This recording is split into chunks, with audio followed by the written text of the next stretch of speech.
Welcome back to Short Thoughts with Mary. I am Mary. Today, I had multiple episodes planned, honestly. And did I do it? No, not a single one. Here's the thing. So, my short thought was jealousy, right? Just blanket statement, blanket word jealousy. It's funny because it's not, you think of jealousy and you think of Snapped and Dateline and women with their husbands or men with their wives or, something like that. You don't really think about friendships, but there is jealousy among friendships. I mean, especially growing up when you're in high school and middle school and stuff, there's jealousy all the time. And I think I admitted it myself. I've had jealousy problems. I think everybody does. I mean, it's one of the, seven deadly sins is jealousy. And, I mean, it's also one of the mortal sins, of the 10 commandments with, you know, thou shalt not covet thy neighbor's goods. I mean, so we are not doomed, but we are to have jealousy issues. Some people do better with it, though. I will say that. I feel like there are some men and some women. I don't know why I just had to separate that, but there are some people that are out there that they don't. I mean, they do sometimes. It's not like they don't ever get jealous, but they just don't get jealous like most people do, or that as often as some people do. And I would honestly say that most of the time that would be me. However, I'm gonna divulge some information to you people.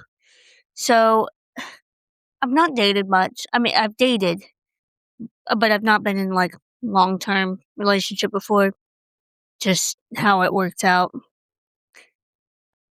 So I've not had to experience jealousy too much on that end, too much really at all, because I mean, what are you going to get jealous of? Somebody's friend? If I get jealous of some guy that I've only been dating for like 4 months, if I'm jealous of some relationship he has between the 0 to 4 months, there's something wrong with me at that point.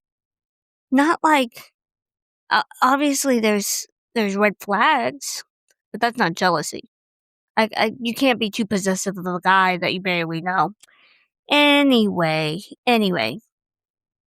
I would say mostly my jealousy stems from either A, how my life is and where other people is, because I've talked about that with social media. You see other people's lives going so well, and then when your life isn't going where you want it, which honestly is how I feel. It sucks. You look at Instagram and it sucks. And so you do think, well, why does Kathy get this? Or, why does Hannah get to have that? Or, that kind of thing. So there's jealousy there, and then there's friendship jealousy, which I've also experienced, both to and from, I guess. I don't know if that's the right way to put that. It's not a gift. It's just the way it is. But, I've had it where maybe I got to drive first and my friends are jealous of me driving. Or there's also the fact that, and I know it's not that I was wealthy growing up, but I did have a very stable home. And some of my friends, not that they were poor or anything like that, because that's not, it's just that, you know, when you have a life a kid wants, they're going to be, kind of envious of you for that. And I don't blame them. And honestly, it sometimes goes the other way. The grass is always greener. That saying's there for a reason. Because, coming from a very stable household, my mom and dad were more strict than, I don't want to say an unstable house, but, a more fluid home, I guess. So when I go to my other friend's house and mom and dad or mom or dad or whoever was, telling us the rules and they were nearly as many as what I knew to be what mine were, you kind of thought, well, this would be nice to live here, da da da da da. But there's give and take with everything. And then there's the jealousy of just how a friend is. And I'm never envious to the point where I want them to not do or not have something. It's normally just I wanted to. That's normally how it goes. It's like the little girl in Willy Wonka. Daddy, I want a squirrel. And that was probably a terrible, terrible accent, especially on your people's ears. But you get what I mean. She just wanted her squirrel. But I've been jealous of how my friend's life is. Like I said, I've got one friend who's got, a great life, it sounds like. And obviously, like I said, you don't hear every bad thing. So I'm not going to know the bad parts of her life. But to me, she has my ideal life going. I mean, she has a house, she has a kid, she has a husband, she's financially independent from, family. Her husband's sounds like a great guy, takes care of her. She seems happy. I mean, I'm so happy for her, but I would like it too. And that takes time. And I know in my heart of hearts that takes time, but in my brain is saying that there's something wrong with me. And so I get envious of that kind of lifestyle. Or my other friend she's married, she's working, her husband's working, and they're saving up to buy a house. Even that is envious, or I'm envious of. And then there's other things where there's, how people are able to be. Some people are very confident in public or just around other people. Some people are able to carry themselves well. And so for me, I am able to, but I get very anxious quick. Not anxious in the, how do I say, not anxious in like, I'm going to have a breakdown kind of way, anxious as in I need to escape the room so I don't embarrass myself kind of way. But I'm able to, obviously, because I have to be. I have to be able to carry myself if I'm going to be a hairdresser. And let me just say, there are some awkward hairdressers. Normally, they don't end up being hairdressers very long, I've figured out, or they at least jump chair to chair. So it's not that their work is bad, it's just sometimes their people are very quiet. That's also a possibility that their people don't sit in their chair and chit chat. They mostly just get their work done because she does do or he does do good work and they leave. And they might be awkward, but that's okay. So yes. And maybe I'm just going down the rabbit hole of, oh, well, you can also be jealous of this and you can also be jealous of this. I have a point. I have this really great friend. I'm very close with her. And I've talked about her before on here before. I've talked about her on here.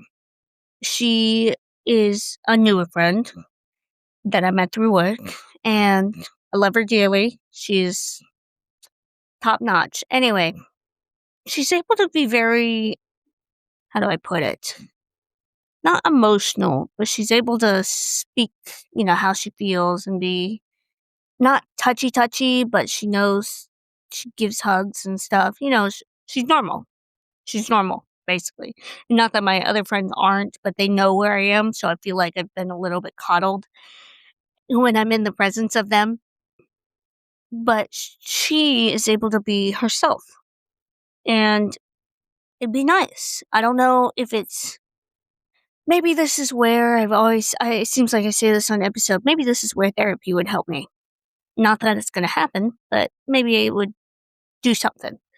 But it would be nice to be able to be that way. And it's not that, the first question is, did you grow up in a loveless home? No, my parents, like I said, were very sweet. They were strict, but not abusive. They were very sweet. I grew up in a very loving home. And we love all my nieces and nephews. It's not like we're not huggers with them. It's just it's just different when you're out in public and you're meeting people and you're gaining friends. You're not gonna hug every. This isn't California. We're not hugging everybody we meet, but she does, and she's very sweet to me. And I don't know. It's one of those things where I think it's not that because I love hanging out with her. It's more of a well, shoot, why can't I be that way? You know, especially after the fact. Sometimes I have those moments where I think I could have handled that better. And maybe there's something wrong with me. Like I said, I could be, on the spectrum. Well, I feel like everybody is, but maybe there's something specific about me. Maybe this isn't a versatile opinion.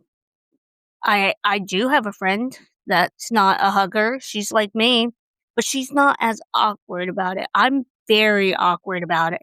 And it could be a height thing. I don't know. I don't know. I would love to know, but at the same time, I don't really want to pay anybody to talk to me about it either because that's not going to be a first session issue. So, I think I'll keep that to myself or maybe I'll talk about it with her.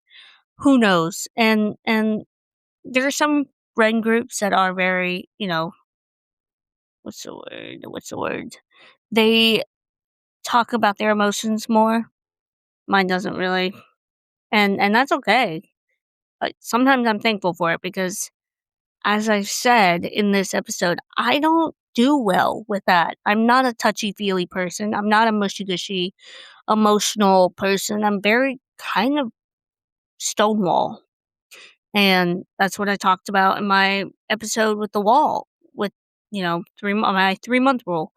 I don't share a lot. I don't like sharing a lot because there's multiple things, and maybe some of you can relate to this. Number one, I don't want to be a burden. And every friend group knows, or everybody that has a friend group knows that as soon as you say those words, well, you're not a burden. You're just telling us how you feel. We want to be your support. Yeah, okay, maybe. And I appreciate that. And I appreciate my friends for being that way. However, it's still a burden. I don't care if they do it to me because I know where I'm going with this. I'm already doing this to myself. I see that I'm setting what is it? Rules for thee but not for me kind of thing.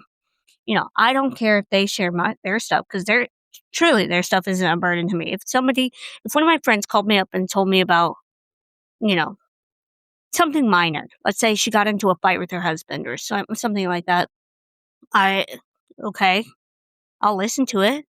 It's not going to it's not going to be deeply wounding for me to listen to it. But for some reason, that's how I feel like it will be for them. And maybe it's just because I feel like, not that I'll be judged poorly, but it's one of those things where I think, I'm crazy. This does not sound right. I'm not being rational, so I keep it to myself. So I'm jealous of those who are able to be that way because I don't know 100% that I'm normal on that front. But I also don't know that I'm not normal on that front. And if I am, please tell me, just say, obviously you don't have to give your whole background, but you can just say, I feel the same way. I wish I was also more emotionally available. And there's, like I said, probably a reason. Gotta be. There's gotta be a reason. Even though there's nothing deeply traumatizing that I think has happened to me, there's probably something. Everybody's got some sort of ghost in their closet. That's not the right analogy, but whatever. So, like I said, I love that friend that's able to do it, and I wish I was like her. And I'm very grateful for my friends that I have, for the ones that are living their best lives. All of them are, but at least it seems like to me, as I said, grass is always greener. And I've heard them say to me, be grateful you're single, because sometimes you can do things you can't do when you're married. And I don't, here's the thing. Maybe this is a whole separate episode, and I think it is because I don't want to be too heavy with it, but there are certain things single people like to hear and some single people don't like to hear. And I do think there's a spectrum with who that is and what you can say to them, and I'm one of the ones that's probably more common. But jealousy isn't easy to deal with. It's not exactly oh, I feel this way, so I'll just do this, or oh, I feel this way, so I'll talk about it, because sometimes jealousy is irrational. You think, what the hell is wrong with you? They're fine. You're fine. All is fine. Get a grip. And sometimes it's very rational. Sometimes, like I said, family and kids and stuff like that, people, a lot of people want that. And so it's very normal for me to think, oh, I want that too. But I can't sit in my feelings all day. I don't think it's good for us to sit in our feelings, because that's how we get into muddy waters and into manic episodes or depressive episodes, I guess. And not that it's bad. Not that like I said, not that it's bad to talk about your feelings. Not that it's bad to go to therapy. I'm one that can't. I'm one that won't. Maybe, again, part of probably a problem. I don't care right now. But jealousy is not an end all be all, but it's not a friend either. It's a fiend. And that's okay. We can have fiends because we have our friends. And sometimes we need to talk to them and sometimes we don't. It's just up to you to figure it out. But thank you all for listening to me ramble. Hopefully this wasn't too big of a downer of an episode.